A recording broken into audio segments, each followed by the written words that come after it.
You're listening to the Balanced Educator Podcast, episode number 153. Welcome to the Balanced Educator.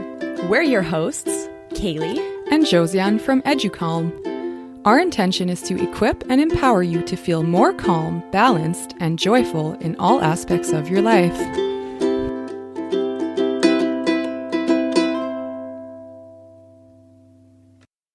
Hello there and welcome. We're so excited to have you here with us today.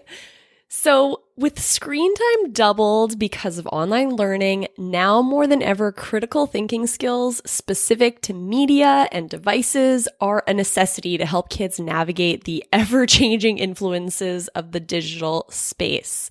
In this episode of the Balanced Educator Podcast, we've invited Amy Jussel to teach us how to integrate media literacy, mindfulness, and SEL in the classroom for a transdisciplinary approach that replicates how these things come up in real life.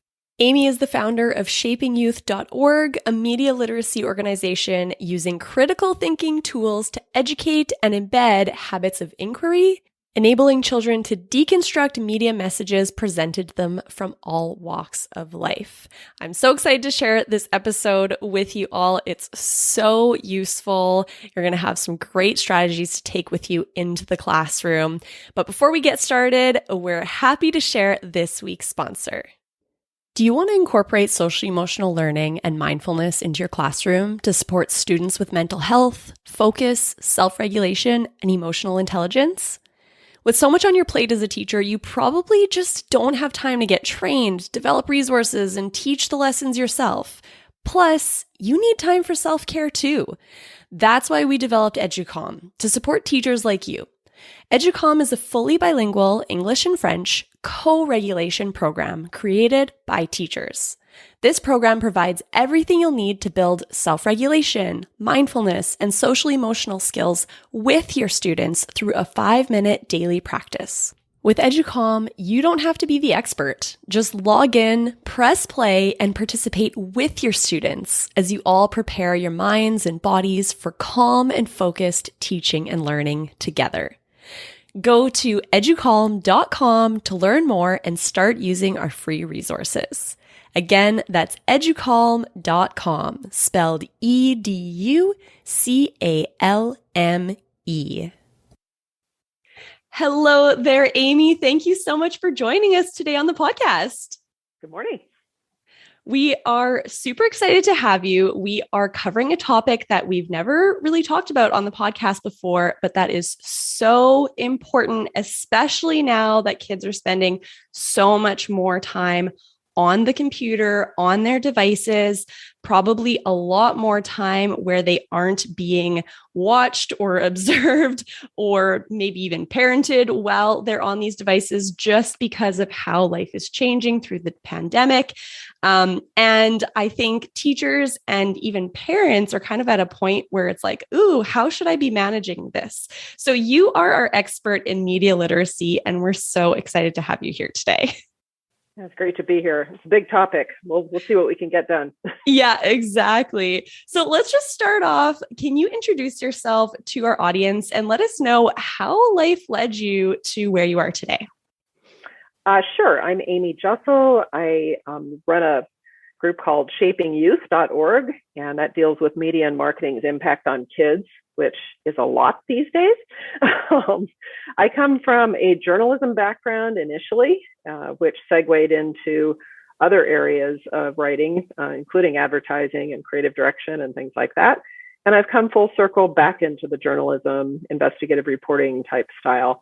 And I think that inside out behavior of understanding how the business works, both from writing editorially and also persuasively, it helps give the insight that you need for media literacy. So I really am trying to lift and reveal what exactly is under the carpet so that any parent or educator, and particularly children, can get it, that every message they're receiving, every piece of media is a construct. It's all made to entice them, create an emotion, get a reaction, whatever the case may be, likes, social media, etc. Buy something. There are motives for everything, and you just have to start training kids early on how to inquire and what that's all about. Yeah, that inquiry process is so important. And I think, as you said, you don't really understand how this machine works until you've kind of had a glimpse behind the curtain. And we don't always get that. So I know I was really kind of like, I learned so much once we started EduCalm, the business, and starting to learn about marketing and how that works. How do you reach your audience and let them know that you have something that can help them? How do you connect with them? And learning how ads work and things like that. I was like, oh my gosh, this is crazy. This is kind of I don't want to say a scary sort of machine, but you just don't understand how intricate it is until you've kind of seen the back end. So that can be really confusing to adults unless they're in it. So as adults, like where do we even start to be able to teach kids about critical thinking skills and understanding what's going on? Well, I think kids are a lot smarter than we give them credit for in terms of observational, listening. One of the things we do in classrooms is just ask them point blank, what is media? What do you see around you that's media? And they'll start with something that's very obvious, like, oh, I see the VCR, or whatever they've something that's very visual. Then they start drilling down, naming more, and the teacher's putting them up on the whiteboard or whatever. And you can start to get into everything from brands to human billboards. Everything is media. The picture of the earth, the American flag. I mean, all of those are signals and symbols and media that we consume. And the critical thinking part of it is to start habits of inquiry, I would say. And ultimately, media literacy, as the National Association of Media Literacy Educators reinforces all the time. It's all about accessing and analyzing and evaluating and creating and then acting upon media in terms of using all forms of communication. What that looks like for kids in a classroom is simple. You can use it as a walkthrough. You can look at how the desks are arranged. You can look at, why do you think that's grouped that way? Why do you think, whether it's a sage on the stage kind of teacher thing, or is it different when you have story time and you're in a circle? Why do you think all those things are designed that way? When they start inquiring about everything, there's a reason that it's set up a certain way. So think that through.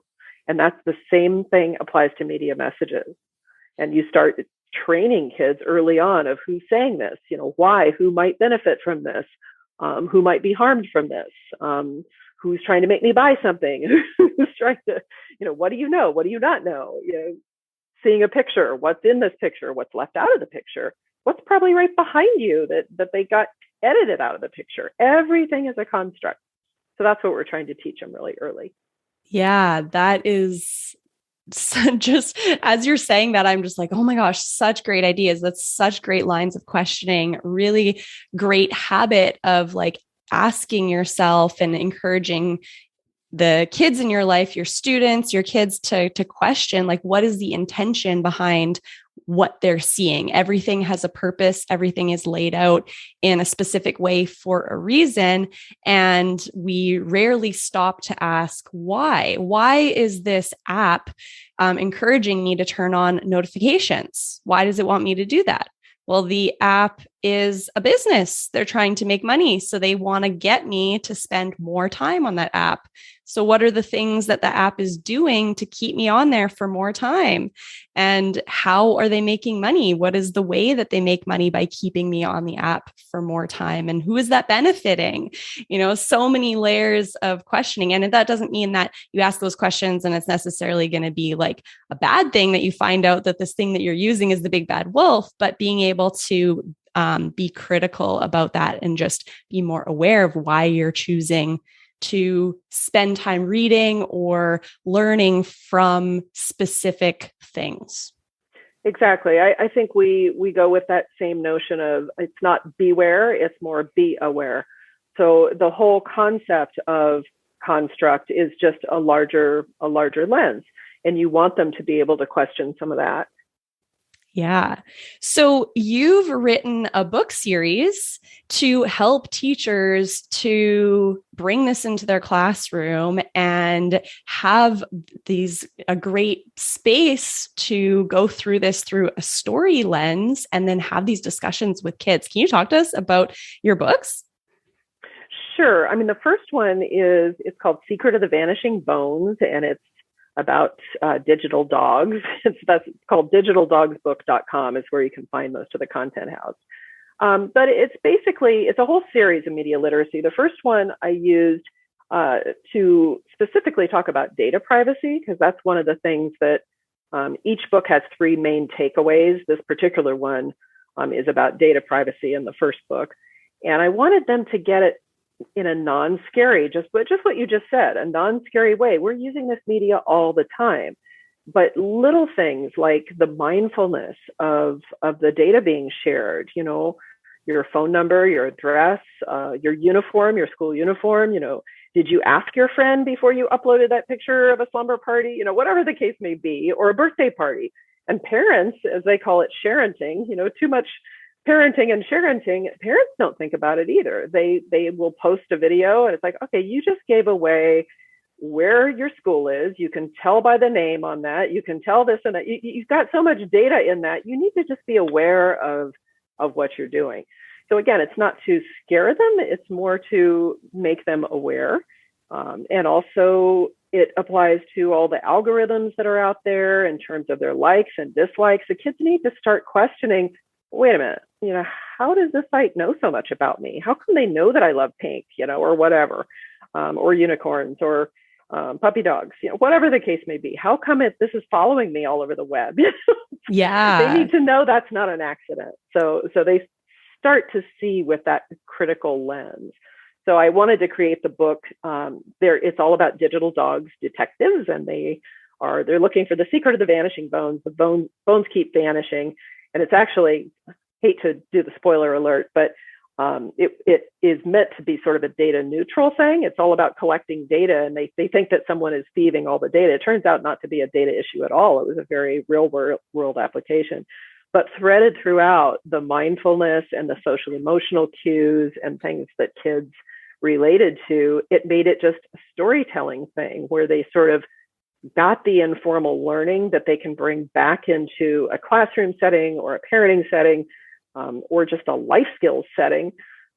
And it wasn't intentionally point A, point B, point C, you're going to learn this in this book. It was more of a intuitive approach. And I think that comes from my advertising background and the persuasion of understanding what the motivations are. Kids love to be in the know. They love to share with their peers and go like, okay, you want to know why that is like that? Here's why that is. They love knowledge. They just soak it up like sponges. Yeah, totally. And I love how in your book you have follow-up questions that makes it easy for teachers to continue the discussion after the book, and kind of prompts what directions can we go with these ideas and how can we talk further about this as a group. So it's such a useful resource for the classroom as well. Yeah, I was trying to keep it. I chose dogs because they were, they're sort of universal and you can create personalities out of them without getting too granular in terms of all the cultures and the skin tones and this and that. The flip side of that, I couldn't resist throwing in some profiling and things like that, like Rufus the raccoon, who has sort of the bandit face, and he always is getting targeted as being, it's probably you probably did it. It's like, why? Because you look like a burglar with your raccoon face. This kind of thing is what we need to start embedding with kids, that algorithms that are making assumptions about people can cause harm. And same with stereotypes. The dog is named Sam, in one of the books, it's Sam the Stray. Well, Sam could be Samantha. Sam could be Samuel. Sam could be, there are a bunch of different names. If you take just that data and an algorithm plays with it, what kind of questions do you think are going to come up for Sam? How are they going to portray Sam? What do you think that's going to mean for Sam? So it creates a lot of open-ended springboards where that mindfulness makes people stop and think a minute of, did I judge that person just on the content of what it was they said, or did I already assume that Sam was a girl or Sam was a boy or Sam was all that kind of stuff. So I don't know. I think there are a lot of takeaways from the book that are not necessarily all media literacy. It's also social emotional learning and mindfulness. But I think it's really important that it's a yes and. It's a Yeah. I loved the layers within the book because, when we are tackling these types of things, social emotional learning, mindfulness, media literacy, like they aren't all in the real world. They don't all live separate lives in separate little boxes in our lives. Everything is woven together and connected. So to see those different layers all connect within the book, I think was really useful and really important when you're talking about these things with students. So I'd love to talk more about what are some questions we should have top of mind as adults, and then what should we be teaching our students when we are interacting with media? What are the questions that should be kind of at the tip of our tongue, or the lenses through which we look whenever we are consuming information? Well, I definitely am going to. I'm going to give a shout out to one of the original co-founders of the National Association for Media Literacy Educators, because she created this very easy. It happens to be tailored to what it is you do, which is media literacy in every classroom, and I love it. It's by Faith Rogo and Cindy. I'm going to pronounce her name wrong. Scheibe. She's out of Canada too. Project Look Smart.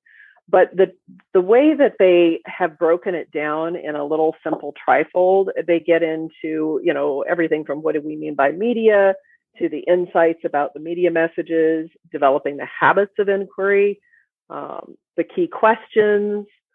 I just think it's a nice way of promoting all of those basics at once. I think my biggest thing is that all media is constructed. I start with that no matter what, because I think that the content and the techniques and how it's delivered are a huge part of it. We need kids to start being observant in everything. Going to a grocery store, you walk through and you see where the cereal boxes are. You see what colors they're in. You see how the cartoons are used on them. We see how at the checkout stand, the candy is at the checkout stand. All of the placement and the product placement and all that. I think the whole concept of viewing life through that sort of inquiry lens is important, and there's a lot of implications for teaching with that too. It can influence behaviors and attitudes and heck, the democratic process. We need to know from an education standpoint, media is really important. So I think that the value of reiterating that media is a construct is my huge point. But really putting it into a life skills perspective where you show and tell, and you have it be sort of a game where kids can play with these different elements.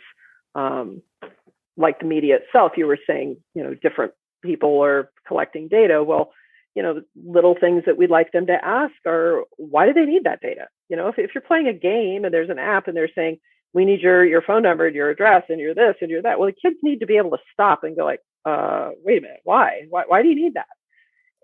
Or ask mom and dad. It's like one of the things I saw was a teacher saying, when they got to, hey, what's your social? It's like, wait, what do you want? What do you want?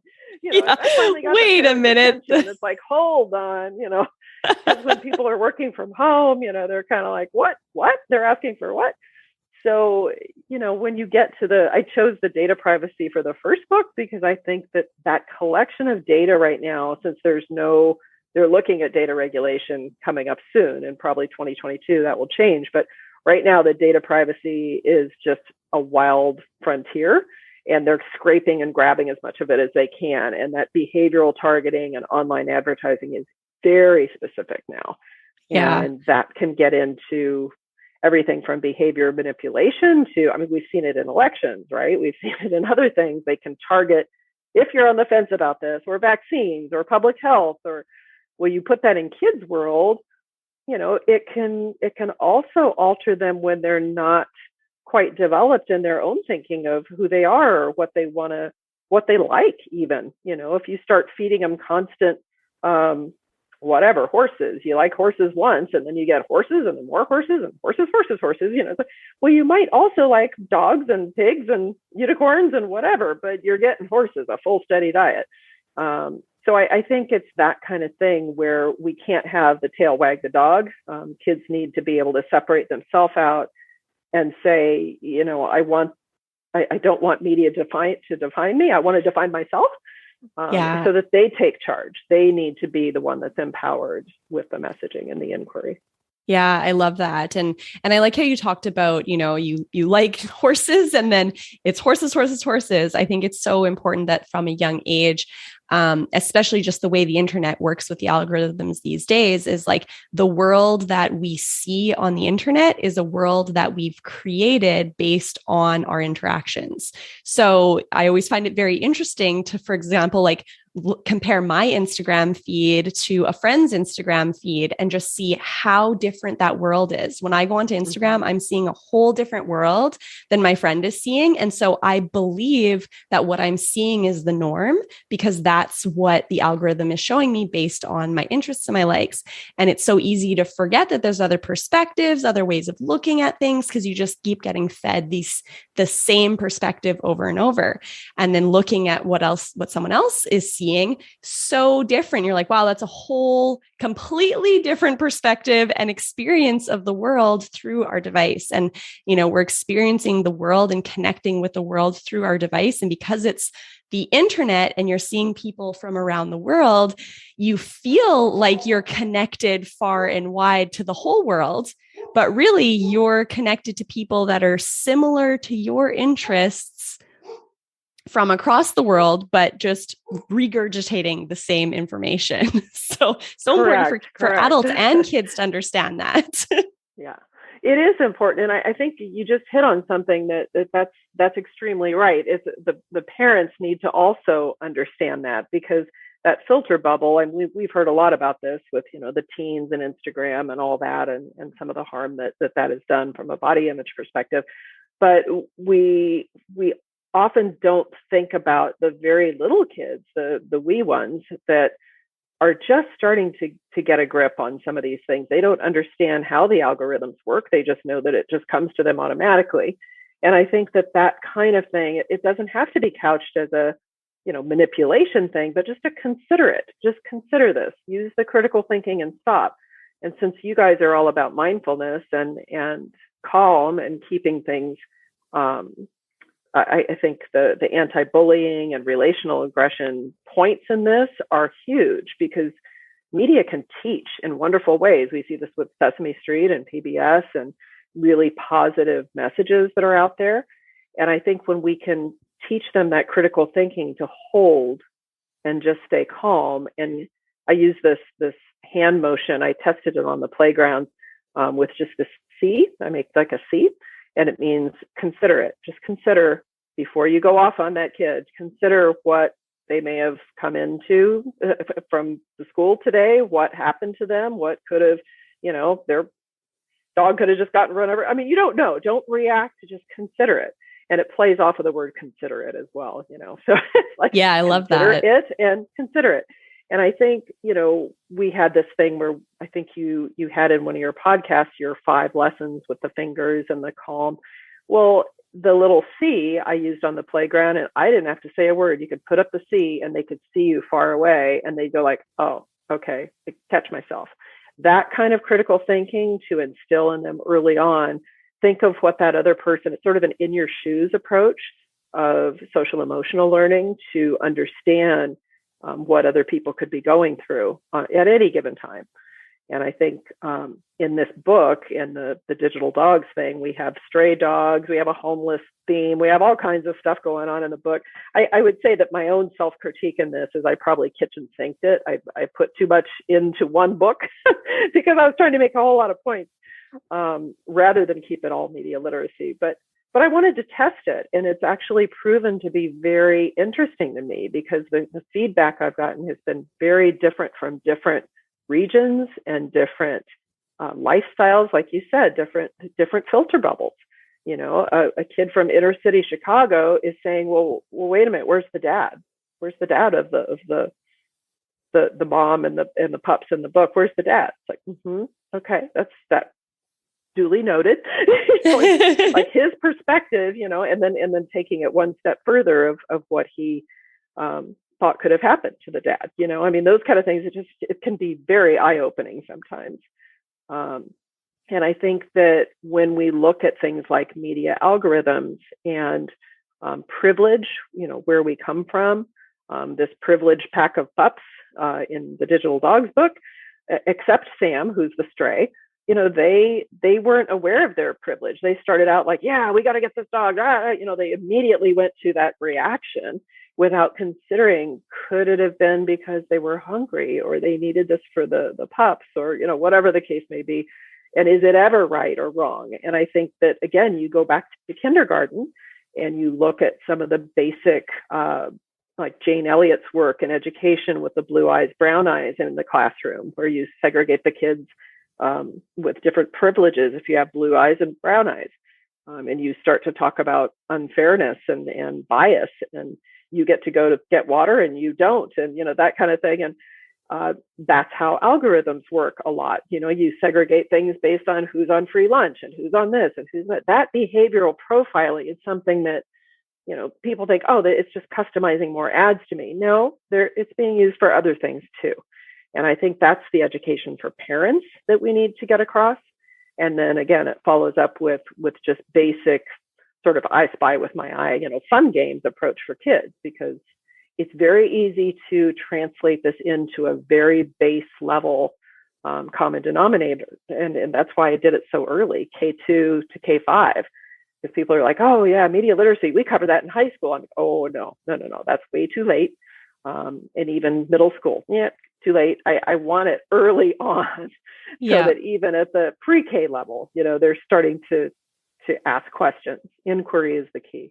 Yeah, that's so right. And I think that the questions that you bring up in this book, and in what you're saying today, it's not, we're not just talking about media literacy. We're talking about a way of viewing the world. We're talking about having the perspective of putting yourself in another's shoes. And that doesn't just happen online, that happens in person. So this is really, going between social emotional learning, mindfulness, intention, and understanding perspectives and how people are treated differently based on how they look.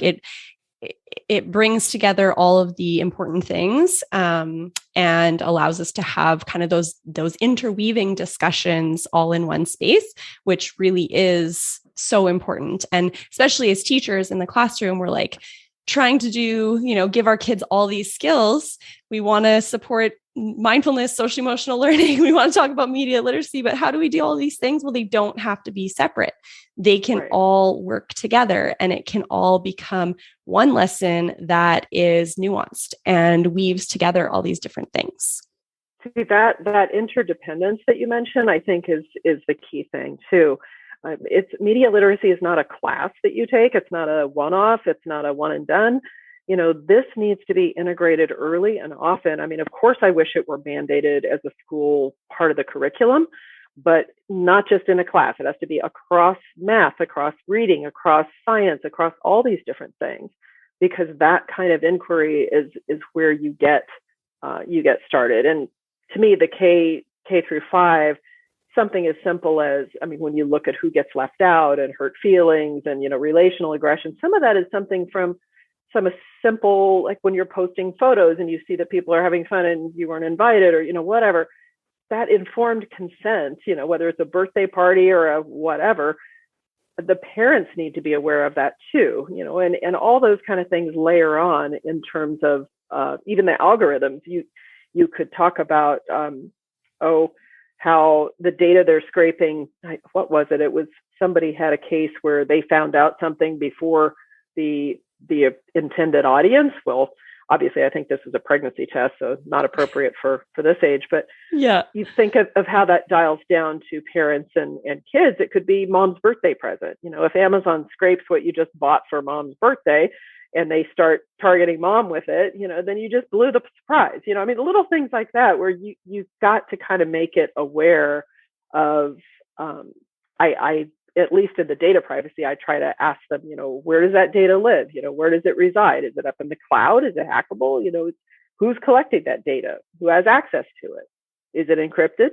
It's how long is it stored? And what purpose is it for? You don't have to get into the tech weeds with the kids. You just have to sort of launch that question in the air of like, why do they need this? That's all. Just go, why? Yeah. So that they think about it before they give it up. Exactly. It teaches them to have that one extra step when they see that, oh, I've I've signed up for this new app. They're asking me for my email address. Well, why do they want my email address? Is that something I want to share? It just gives them kind of this filter or this step that they've learned of, oh, I should question this. Like, why is this the case? I remember one time as an adult, I had posted online like a picture of myself on a trip, on a holiday.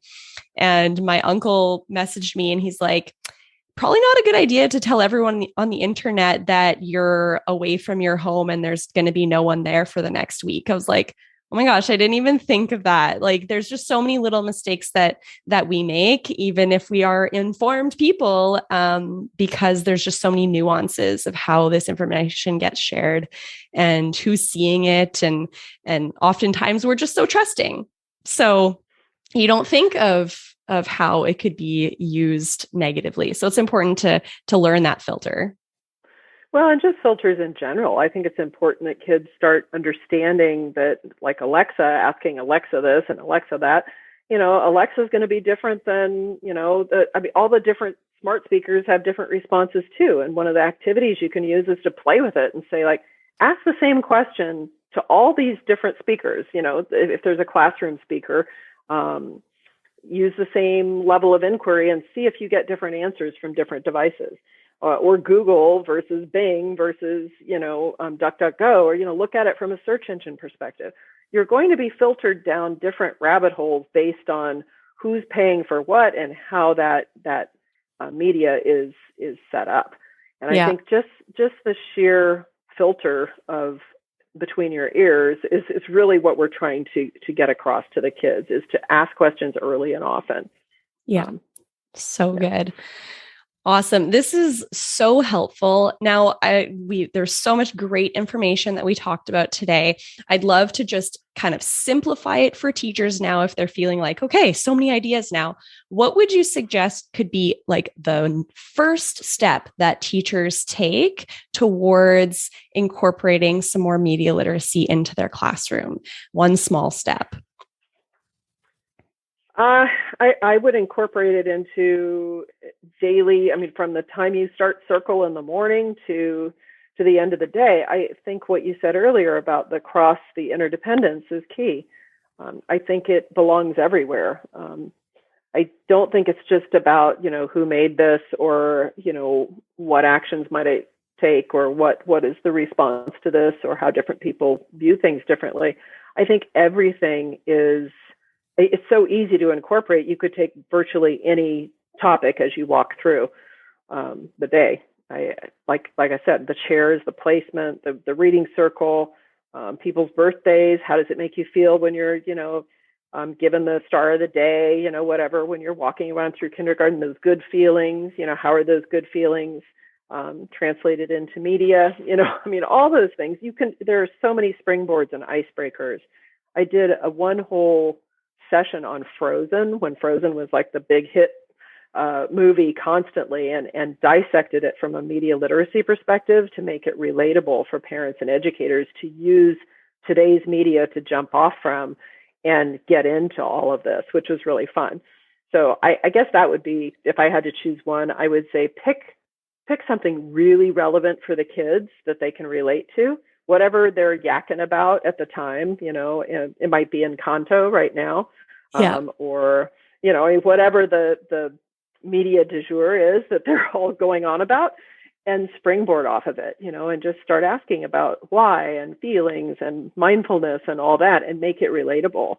I don't think getting into the weeds with data privacy and tech stuff and all that. No, that's not how this is not age appropriate. That's why I chose to make it storytelling, and I chose to do a picture book. It does dumb it down from what I'm trying to get across, but it also makes it very relatable, where you can scale up or scale down based on the audience. It's just as relevant for the parents and for the teenagers and for the high schoolers. You just have to scale it up or down based on, the story. Yeah, and absolutely. I kind of like making it simple. You know what? Reading the book, I was like, this is just as important for parents and teachers as it is for students. Like, the lessons in there and the learning are so important. So where can our listeners find your book? Well, it's all over Amazon, of course. I would love for people to find it at indie booksellers. One of our partners is called reachandteach.com. They do an online store with all geared to educators, it's very much a social emotional learning focus point. So that would probably be the place that I wish you would get it. But there's also, it's on all the, Target.com and BarnesandNoble.com and all the .coms. But also digitalbooks.com, which is the site that I created for it, here's my secret for educators, free. The whole 20-page guide for parents and educators is free on there. At Amazon, they're going to charge you for it because that's what they do. And I couldn't post it and get that marketing right without charging for it. So I tried to keep it as cheap as I could, just on a break-even cost. So I think it's like $6.99 or something like that on the Amazon site, but it's free. If you just go to digitaldogsbook.com, you can play all those activities. It doesn't have to be about the book. You can do it for your own classroom anytime. It's a whole PDF, and there are free coloring pages that I use in the classrooms too, like about data, why do you want that? What do you want? With the dogs holding up the weight, so it ties in with the book, but you don't need to have the book in order to do the activities in the coloring page. Like, one of them is a I Spy with My Eye, looking around the classroom and finding media. So they have the digital dogs writing in. I think there are like 10, and who gets to the top 10 of, which one, how many can you name, kind of thing. So I like to make the coloring pages fun, but also educational. And they're all free. It's a labor of love. I fully admit it. I'm a passionista. I think this is really important to get through to parents. And I think parents are overloaded right now. They feel outgunned, and they are when it comes to media. It's coming at them every nanosecond, and they're kind of like, I didn't know that. And I'm queuing off of the parents surrounding me and what I'm hearing and feedback. The second book is going to be all about recommendation rabbit holes and how people can get off track and go down the rabbit hole in different directions, and how we need to bring them back. And so those are the kind of top of mind things that I would like to discuss with parents and kids. So I would love to hear from educators. Maybe on your site, you can ask, what's important out there for them? What should I be writing about next? Yep. Awesome. Misinformation's a big one too, right? Yeah, big time. Awesome. Well, that's going to be such a useful resource for teachers. And your story is directed towards elementary school, like K-5. But as I said, the lessons in there are so great. And I think even just reading the story in a high school classroom could be useful. And using this free resource that you told us about can be a great springboard, no matter what age group you're teaching. So I'm going to link all of these things in our show notes. So for those listening, you can find our show notes at educalm.com/TBE153, educalm.com. That's spelled EDUCALME/TBE as in the Balanced Educator 153, because this is episode 153. Well, that's awesome. Great. And they can also find all the free, obviously I've got 10 years of articles that I've written about, like the Frozen one I mentioned, or anything like that on social emotional learning at shapingyouth.org. Awesome. Shaping Youth is my sort of nonprofit, unfunded education site. And that's got a lot of deep dives in terms of things that educators could use. Primarily educators. It's kind of TEDx for education, only very easy to digest and put into practice every day. Awesome. Well, us teachers appreciate that so much. We need the resources. We need things to help us out because we are overloaded. So thank you so much for creating these things. It's so needed. And thank you so much for sharing your time with us today. Absolutely. Thanks for helping get the word out. All right. I really enjoyed that interview with Amy. I hope you did too. She shared so many useful resources that you can get for free. So make sure you check out our show notes to get the links to all the resources that she shared in this episode. Again, the show notes are at educalm.com/TBE153. All right. Thank you so much for sharing your time with us today. We appreciate you. If you enjoyed this episode and got value from it, please share it with someone that you think would enjoy it too. Have a wonderful week.